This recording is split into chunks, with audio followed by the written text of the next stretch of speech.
తెలంగాణలోని పలు ప్రాంతాల్లో కొద్ది రోజులుగా వర్షాలు కురుస్తున్నాయి. కొన్ని ప్రాంతాల్లో తేలికపాటి నుంచి మోస్తరు వర్షాలు పడుతుండగా కొన్ని ప్రాంతాల్లో మోస్తరు నుంచి భారీ వర్షాలు పడుతున్నాయి.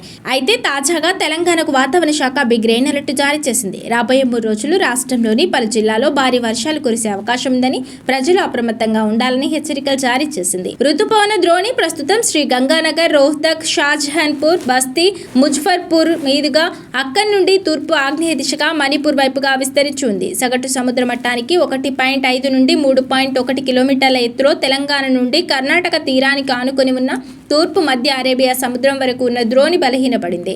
దీని ప్రభావంతో రాబోయే 3 రోజులు తెలంగాణలోని పలు ప్రాంతాల్లో భారీ వర్షాలు పడే అవకాశం ఉందని వాతావరణ శాఖ అంచనా వేసింది. తెలంగాణలోని పలు జిల్లాల్లో మోస్తరు నుంచి భారీ వర్షాలు కురుస్తాయని వాతావరణ శాఖ హెచ్చరికలు జారీ చేసింది. గంటలకు 30 నుంచి 40 కిలోమీటర్ల వేగంతో బలమైన గాలులు వీచే అవకాశం ఉందని అంచనా వేసింది. భారీ వర్షాలు, ఈదురుగాల సమయంలో ప్రజలు అప్రమత్తంగా ఉండాలని, చెట్ల కింద, విద్యుత్ స్తంభాలు, హోర్డింగులు ఉండే ప్రాంతాల్లో ఉండొద్దని, సురక్షిత ప్రాంతాలకు వెళ్లాలని వాతావరణ శాఖ సూచించింది.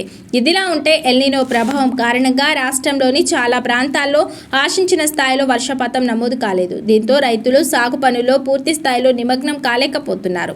విత్తనాలు నాటాలంటే భూమిలో తేమ శాతం ఉండాలి. అయితే కొన్ని ప్రాంతాల్లో ఇప్పటివరకు భారీ వర్షాలు నమోదు కాలేదు. దీంతో భారీ వర్షాల కోసం రైతులు ఎదురుచూస్తున్నారు. మరోవైపు ఈ ఏడాది ఎల్నినో ప్రభావంతో వర్షాల తీవ్రత తక్కువగా ఉంటుందని అధికారులు చెబుతున్నారు. దీంతో రైతులు ఆరుతడి పంటలను సాగు చేసుకోవాలని సూచిస్తున్నారు.